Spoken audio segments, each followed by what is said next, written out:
Hello guys, welcome back to my another video. आज की इस वीडियो में मैं आप सबके साथ जो एनिमेशन शेयर कर रही हूँ वो है हेयर फ्लिप की। इस एनिमेशन में के दो तरह की एनिमेशन की मैंने प्रैक्टिस की थी। पहली एनिमेशन ये है, पहले ये कि जो हेयर मैंने बनाए कि अलग अलग पार्ट्स को मैंने अलग अलग लेयर्स पर रखा और उनको सिंबल कर लिया। सिंबल करने के बाद फिर मैंने उनमें की फ्रेम लगाए, क्लासिक ट्विन अप्लाई किया। इससे ये हुआ कि एनिमेशन इजीली हो गई और इसमें इतना ज़्यादा टाइम भी नहीं लगा। बहुत ज़्यादा स्मूथ एनिमेशन बनी थी हेयर फ्लिप की। तो ये सबसे ज़्यादा आसान मुझे तरीका लगा। हम हेयर बनाने के बाद और जहाँ जहाँ से हमें हेयर को मूव कराना है वो अलग अलग लेयर्स पर रखकर सिंबल करके हम उसे एनिमेट इजीली कर सकते हैं क्लासिक ट्विन लगाकर। इसके अलावा दूसरा तरीका फ्रेम बाय फ्रेम एनिमेशन का था। फ्रेम बाय फ्रेम एनिमेशन में ये होता है कि हमारी जो एनिमेशन है बहुत ज़्यादा स्मूथ बनती है, अच्छी बनती है और अट्रैक्टिव लगती है। फ्रेम बाय फ्रेम एनिमेशन में हमारी प्रैक्टिस ज़्यादा से ज़्यादा होती है ड्राइंग की एनिमेशन को स्मूथ बनाने में। फ्रेम बाय फ्रेम एनिमेशन में बहुत ज़्यादा टाइम लगता है, हमारे पेशेंस भी उसमें बहुत ज़्यादा ज़रूरी है। और आप लोग ये बात जानते हो कि कोई भी स्किल सीखने के लिए पेशेंस होना बहुत ज़रूरी है। वो हमें लाजमी कुछ हासिल करने के लिए जो है पेशेंस रखने ही रखने होते हैं, भले हमारा मूड जैसा भी हो। तो ये बहुत सारी चीज़ें जो है स्टार्टिंग में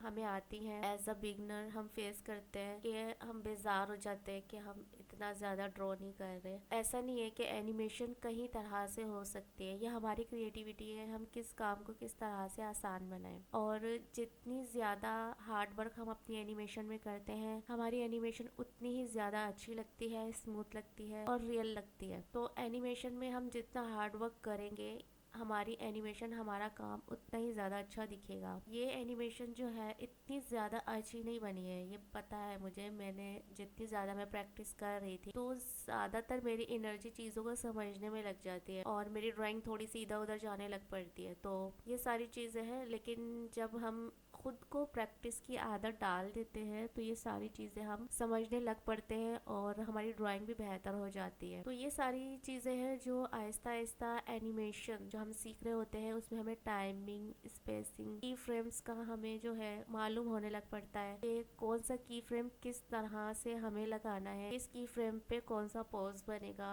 तो ये सारी चीज़ें हैं हमें आहिस्ता आहिस्ता समझ आती हैं जब हम प्रैक्टिस करते हैं। विदाउट प्रैक्टिस हम कोई किसी भी स्किल को नहीं समझ सकते, ना ही कोई स्किल हम हासिल कर सकते हैं। तो ऐसी बहुत सारी चीज़ें हैं जब हम लर्निंग प्रोसेस में होते हैं तो हमें फेस करनी होती है, सीखनी होती हैं और हमें थोड़ा टाइम देना होता है हम ज़्यादा से ज़्यादा अच्छे से अच्छा किस तरह से काम कर सकें। तो ये सारी चीज़ें हैं जो मैं भी फेस करती हूँ एज अ बिगनर और मैं आप सबके साथ शेयर भी करती हूँ। लोगों के साथ शेयर करने का मतलब ये है कि मैं इतना मुझे ये होता है कि हाँ मैंने सीखा है आज और आज मैंने शेयर किया है, इससे मुझे बहुत ज़्यादा कॉन्फिडेंस भी मिलता है। सो गाइज ये थी आज की शेयरिंग। होप आप लोगों को मेरी आज की वीडियो, मेरी प्रैक्टिस अच्छी लगी होगी और डेली बेसिस पर मैं आप सबके साथ अपने एक्सपीरियंसेस को शेयर करती रहूँगी। होप कि आप लोग मेरी वीडियोस को पसंद करें और अगर आप लोगों को मेरी वीडियोस, मेरी प्रैक्टिस अच्छी लगती है तो प्लीज़ मेरे कमेंट सेक्शन में ज़रूर बताइएगा। और जो लोग मुझे कमेंट करते हैं उनका बहुत बहुत शुक्रिया, और जो कमेंट करके डिलीट कर देते हैं मुझे नहीं समझ आ रहा वो ऐसा क्यों करते हैं, तो मुझे बहुत बुरा लगता है। तो प्लीज़ ऐसा ना करें। अगर आप लोग मेरी वीडियो को देख रहे हैं, पसंद भी कर रहे हैं, मुझे मालूम है, लेकिन आप लोग सब्सक्राइब नहीं कर रहे तो मेरे चैनल को सब्सक्राइब भी कर लीजिएगा। मिलती हूँ नेक्स्ट वीडियो में, जब तक के लिए बाय।